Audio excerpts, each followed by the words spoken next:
I'll be the rubber man, you'll be the match, I'm gonna be the fuse, boom, baby, baby. It's the song. This is our song, actually. This is our song. Yeah. Officially oversharing too much. What's up, YouTube? What up, YouTube podcast listeners? How y'all doing? And our followers on Instagram, Tumblr, and Facebook. I'm SK. I'm Nay. And we're the Dykeologists. In today's episode 9, we are going to get down to the nitty-gritty of the way we spend our weekend. So happy Pride Happy to our Pride. queer family, and let's get going because we don't have that much time. So the first thing we did was go to a sex party in Brooklyn, and it was this girl's first time. And while it was not mine first time, it was my first time with a lovely and consenting and willing partner. And no, I have never dragged some others without consent. This household is firmly pro-consent only. Because this is the second time we're doing this, and if it doesn't work, too bad, it's over. I'm going to bed. So why don't you tell us a little bit about your expectations and how it all went down, and do it faster than the last time you did it. Faster than the last time. Go. So, we went to submit. Oops, I wasn't supposed to tell you where it was. That's okay, no one's paying attention. And then Stay in frame. I am in frame. Hello. Yeah. Hello. I just want to see some space above your head. Russian. Simadana. So we went to the party and back it up. So my expectations of the party. At first I really didn't know what to expect. I didn't know what I was supposed to wear. I kept asking this one what I was supposed to wear. Well, because she probably thought it was like Eyes Wide Shut, where everyone's in a dressing gown and a mask. Well, I didn't know, right? Like, so that's what I was asking. I didn't know if you go in sweats or you go in just your underwear or you go in like some dressy thing, So, but anyway, we went. I figured out my outfit. So we went, and when we got there early. Because my Russian likes to be on time, although I tell her that nobody's going to be there on time. But I am. Alas. We were there. We had our beers, and, we waited for some people to come. We looked over the bracelets. Remember that they have ones bracelets for interested in sexual activity or interested in BDSM. Yes. At which point I'm supposed to tell you, time, that, BDSM is for people that enjoy being dominated or being in a position of dominating another person, and maybe a little spanking, maybe a little biting, maybe a little hitting, maybe a little calling someone mommy.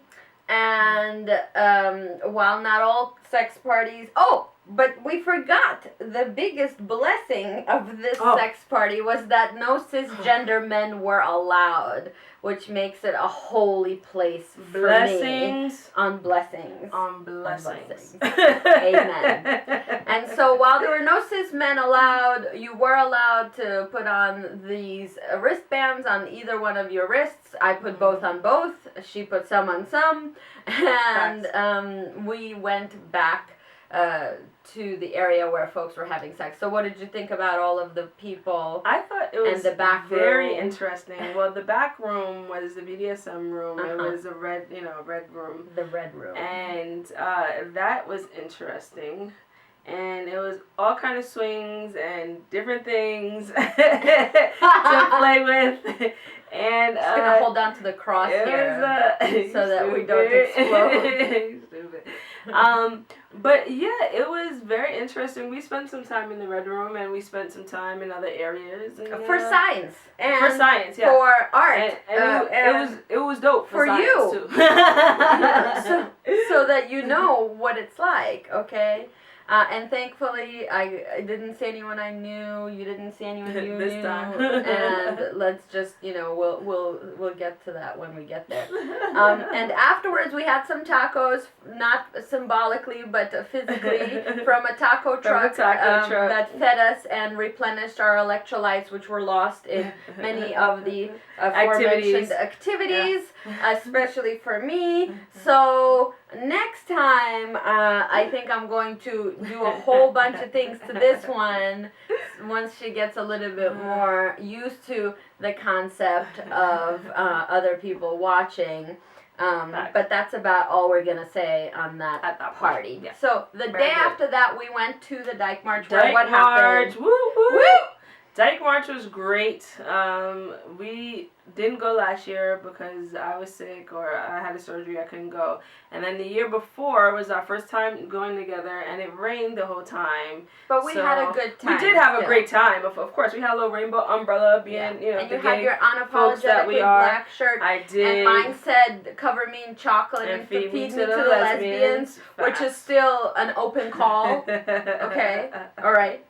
So, but no, it was good. And then we had NBC out. You know, I was getting there. You cool it. NBC out came and took our photo, which is on their Instagram page. Shout out to NBC out. And they also asked us why we come to the Dyke March, or why we were there. Why do you come to the Dyke March? Jinx. Okay. So why do you come to the Dyke March, if that's not enough reason? I come to the Dyke March, you know, to be around the other, you know, folks, and to march for. But why do you need a special march, Nay? Why can't you just go to the Pride Parade in solidarity with all the other folks under the umbrella of LGBTQ? Negative, Charlie. Hard pass. So the Manhattan Pride is a mess at times. So, but it's so fun, and there's so much glitter. Probably and is rainbow. fun to a lot of folks. Yeah. But I really liked the Dyke March, and it was great, and I had a good time, and it was sunny out, which was great. And instead of what did Pride, you think of it? Well, I had a great time. Sunny, raining, as long as I'm walking with you, it's really good. And to center women and trans folks is incredibly important for me. And just to be very out as a dyke is incredibly important for me. And we didn't go. Where did we go after? We went home because we're old. Yeah, and we rested. We are spring chickens. Yeah, but the next day, instead of Pride, we went to Reese Beach, which was also a first for the both of us. Yeah. And that's how we ended up taking the bus and getting off where the straights get off, which was mistake one. And by get off, I don't mean come, like we do at the Dyke March. So we get off with the straights, and we go to the beach, and it was this, like, Pride event. The wetter, the better, they call it, And so I have my Show Me Your Kitties shirt and all of the things ready to go, and it looks like aggressively heterosexual people, plus their children, are all over the beach. And I just sort of do a double take, like, where is the gay spot and the debauchery, right, that was promised to us by the Facebook event. And so I was like, go ask the lifeguard, because this is a serious matter for me, and I need help. And so the lifeguard, this white boy that looked very lost. Fireworks. Almost happy 4th of July. I said, excuse me, there's supposed to be a Pride event going on, and he was like, that way. He was like, it's over there, all the way over there. And I was like, the left. And we were like, thank you.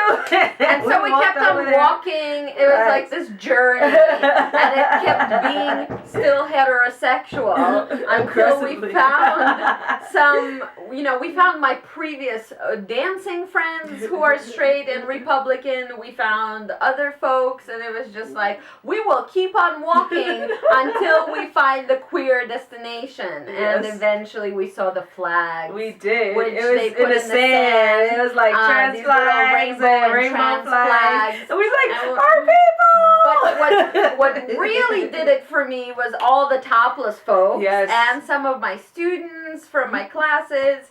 And it was just so glorious. And so, in keeping with the spirit of the queer beach, I took off my top and was topless in public for the first time. And Nay, being a good Christian woman, did not take off her top. Oh, why is it because I'm a good Christian woman? Why couldn't it be that I just didn't want to take off my top? Well, what was your reason? Maybe I just didn't want to take off my top. Okay, yeah. So it's because she's a good Christian woman.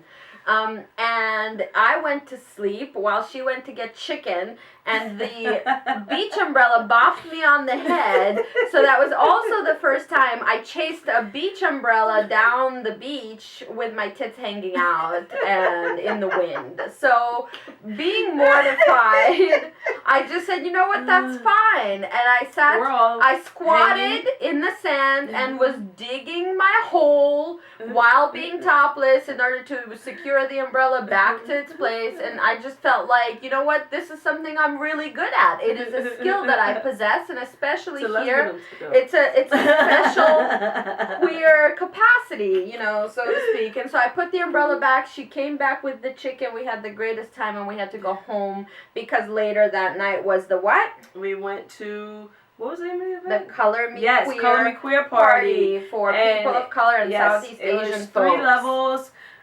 The rooftop was amazing. We didn't even really chill on the bottom level. This was at the Delancey in downtown Manhattan. And we, you know, the rooftop's really nice. They have a lot of outdoor space, and a lot of patio furniture. Like, it was really decked out. And it was all going well until, unlike the sex party, the gay men's. The cis men showed up. And it was honestly so unexpected because first they wanted our seats. And I said that my friends were coming back, which was true. Oh no, did I mess up my lipstick? Is it over? No, it's fine. Am I no longer magical? You're always magical. That's right. But that's you didn't the mess proper it up. answer. A+. So, it's because she got me a new lipstick, and so I'm modeling it for you today. But in any case, so they sit. And we say, when our friends get back, you're going to have to get up and leave. And our friends kept on dancing, which is how I had to be forced to listen to this guy go on and on about God knows what, nothing coherent. But essentially, it came down to how he, a gay, wanted to talk to us, a dyke, and learn because he heard from other gays that lesbians dislike them and don't want to interact with them. So as a result, he wanted to learn from us instead, took our space, took my time, and then literally ordered the two of us to kiss for his pleasure. And he was like, just a peck. Just a peck. And in my head, I'm like, that's what the punch is going to feel like across your face. But of course, I didn't do any such thing because you can't get violent with men. They're not, you know, they're very easily triggered. So at some point, they was just like, I'm going to need my wife over here. And he just sort of continued on and was like demanding my phone number.